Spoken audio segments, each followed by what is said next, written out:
mga teenager. Ihatid na natin si Christian sa kanilang tahanan. Sweet. Wala akong face mask. Meron kayo? Ano? Dala ni Christian yung bike niya. Oh. May gas ba to?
Welcome back to my channel, no? Nandito muna tayo sa special bibingka, no? Kung saan humihinto si Pugong Biyahero kapag pupunta siya doon kay Nanay Barbara, no?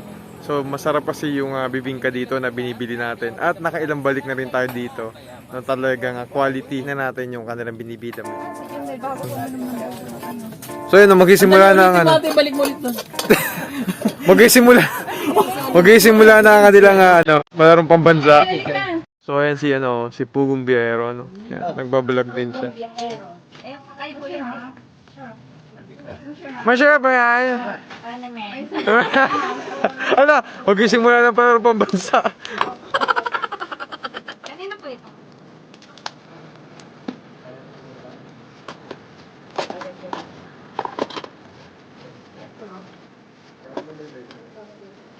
Wow! May pa-cheese. May pati si ate.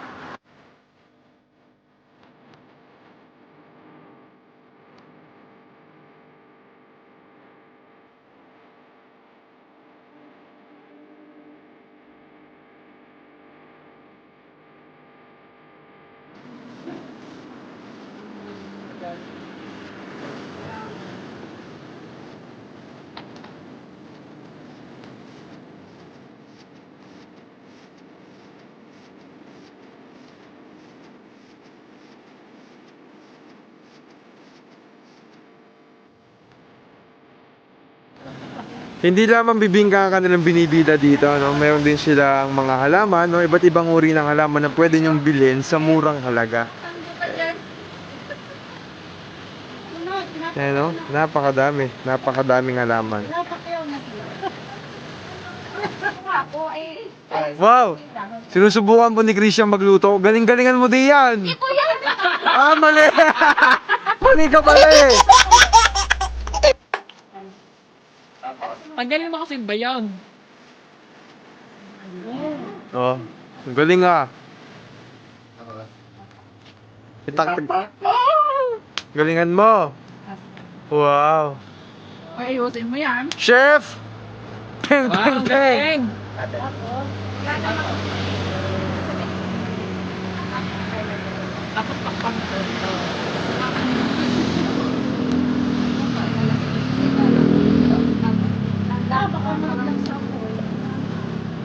Patrap pa naman yan. Galingan mo, oh, lumayo ka. Wow, talaga ano, no? Old style yung ginagamit nilang ano dito. Old style yung Wow! Oh, Chef Boy Logro lang oh. old style yung ginagamit nilang pagluluto ng ano, no? Ng bibingka nila dito. So nilagay nila doon sa parang paso. Ate, ano sikretong sangkap mo dyan? Kaya nga sekreto eh. So, ganito nila niluluto, At yung no? buko, yung ano, bibingka ni ate, mabuko ano. Oh, maraming buko. Mabuka. Nilalagyan nila ng ano, ng uling dito, no? Yung may apoy. Tapos lalagyan nila ng parang paso. Dito siya. Tapos, nung sa loob nga, no? Doon nila ilalagay yung sangkap. Saan nila papatungan na ito. Nung mainit. Parang oven siya eh, pero old style. Old style na pagluluto. Oo. Ito, pagluto ko. Ilang minuto po ba yan bago maluto? natin ang bibingka ni Christian niluto. Ah, tinatansya din? Ah, hindi pa. Parang oatmeal, oh. Okay. Hindi ka pa na marunong eh. Sorry naman.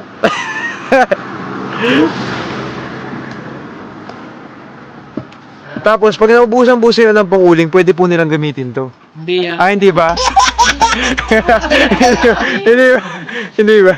Mamaya, bibig na ako. Kaya yung 35. Bibig na ako niluto. Siguro mga 5 minutes, no? Pwede na ano yun yan. Libre na po lang. Wow! Wow, may palibre si ate! Okay na? Tingnan natin. Okay. Hindi ka marunong yan kasi. Ah, ganyan. Tapos, babalik ta rin po. Ah. Hawakan mo. Ayoko hawakan. Malabra mo yan. So, ganyan yung gagawin. Baliktarin mo pa. Babalik ta rin. Ah, tatakloban. Ah. Ayun, yun, magaling si Christian yung mga ganyan-ganyan kamay. Ayan, okay. Tapos, ibabalik ulit itong... Ako natin. Oh, bili-bili na kayo, bili-bili na. Mais ka ba? Ay, kay ano ka na? Itong nila, ano to dati, lata? Apo. Ah. Stainless po na ano, na pinggan. Parang siya yung pinaka ano eh. Parang oven nga, no? Pero old style. Kamusta kitaan dito ate? Okay naman po, minsan malakas, minsan mahina. Gano'n po kalakas? Parang sige lang. Pagka Sabado at Linggo yan, medyo Unang araw ng open na ng bakit. Mayan. Hindi pa siya luto. No? Hindi pa luto. Bakit? Bakit ano? Bakit ganito po? Hindi rin siya pwedeng ano? gawa ng ano-anong luto yung mga nilagay na. Pag mainit na po yung palulo, mas madali yan. Hindi pwedeng ano rin stainless yung dun sa ilalim. Ay, Ah, kasi madali siyang ano, masusunog. Bawal naman yung mga kanya.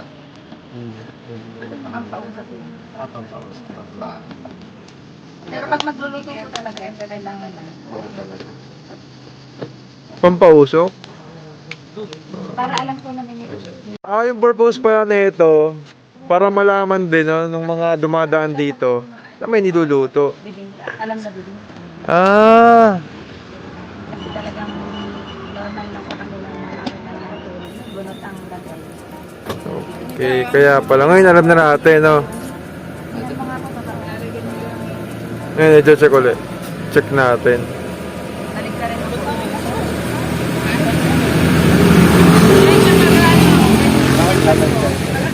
Baka yun namang ilalim ang hindi. Kasi minsan, mas ano sa ilalim. Mas malakas pa apoy sa ilalim. Oh, compare dito, no? Pero yung mga... Bali yung isa pwede na... Ah, nalagyan nga pala ng sapin ng ano, no? Ng balat... Ay, dahon ng ano... Ng saging. Baka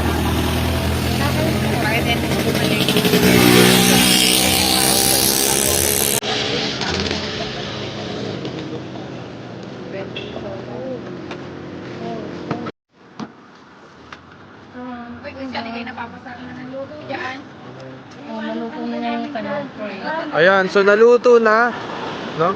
Ni Chef Boy Christian. Ayan. So siya na rin yung magpe-prepare. Sige. Kuhanin ko na lang.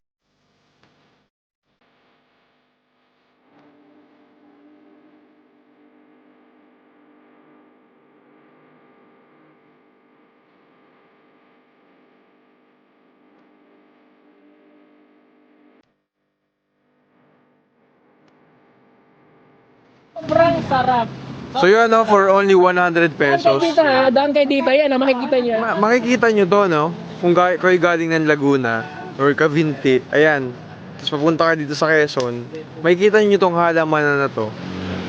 Na merong katabing to.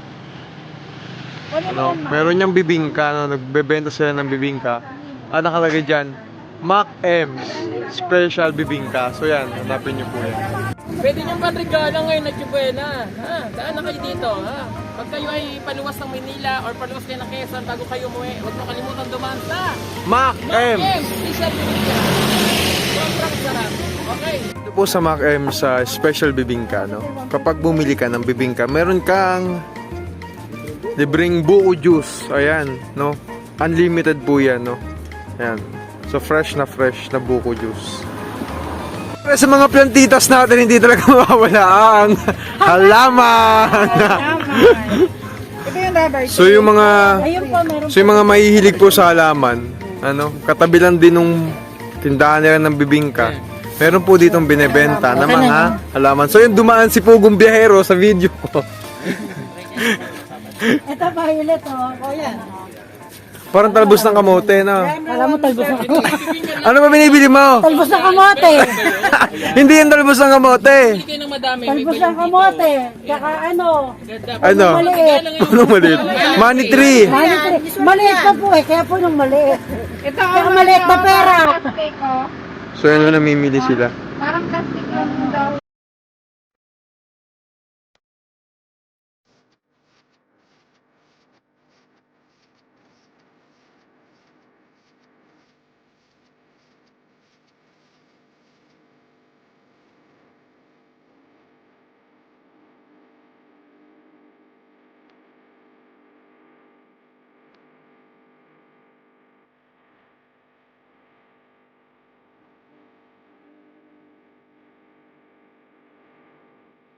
Binabaybay ng aming team na nakakita namin ng mga mulawin.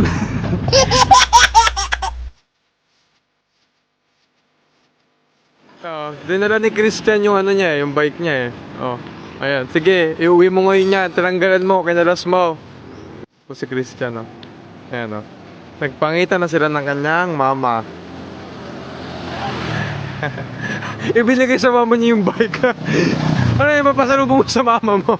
Ayan, oh, papunta po tayo ngayon sa bahay ni Christian, ni I1 TV ko. So parang aakyat tayo ng bundok, no? So napakaganda dito, no? Mapuno. Ayan.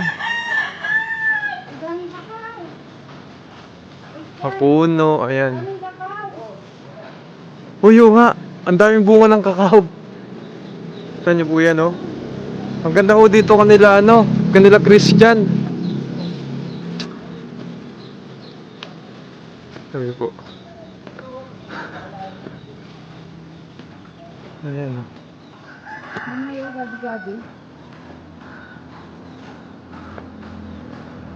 Madami nga pala din eh. Itabi ko.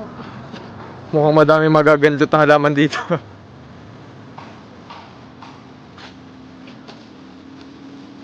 Lang. Ang daming halaman daw. Ganda dito, bundok ko.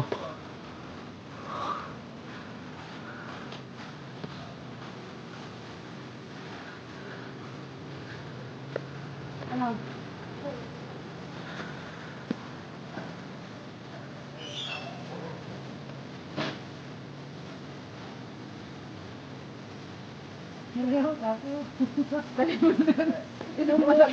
Mahal to eh, 30,000. Pagkatapos yan.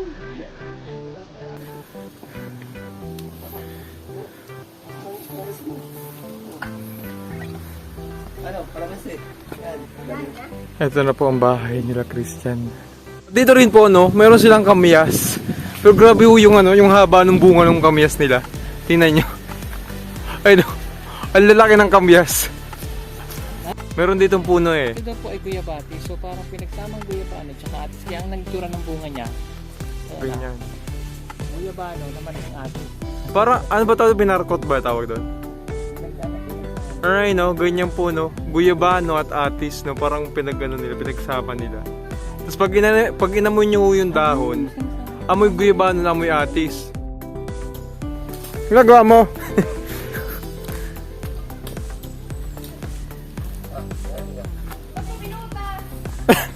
Kami. So yan no, nagbubuko. Yung idadala mo kung butasan na ha. Nagbubuko si Christian.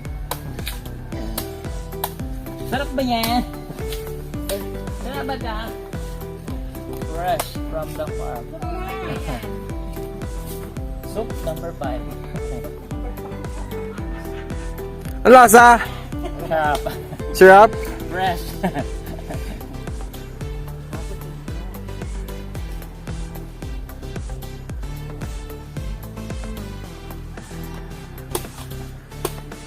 Ang pinakamasarap po kasi yung buko, yung kulay ganito.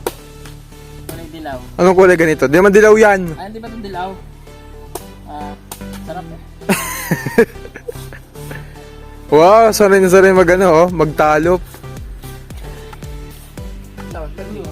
Oo. Oh, ako na. Hindi naman marunong.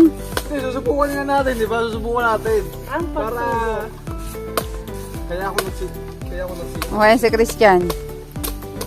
Turuan mo nga, Christian, yan. Abay, layo-layo naman kahit baka kayo magkatagaan dyan. Dumi. PJ, ang dumi naman ng buko mo.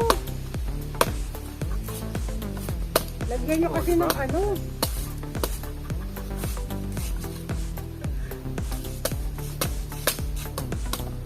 Kala ko kasi magkakalisan tayo ng wali.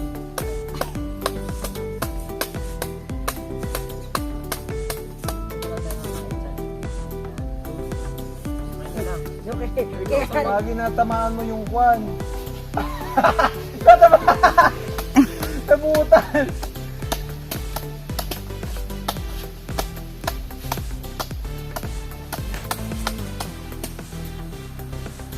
Yun ang masarap ang sabaw. Kanong bahin? Yan yung mapula.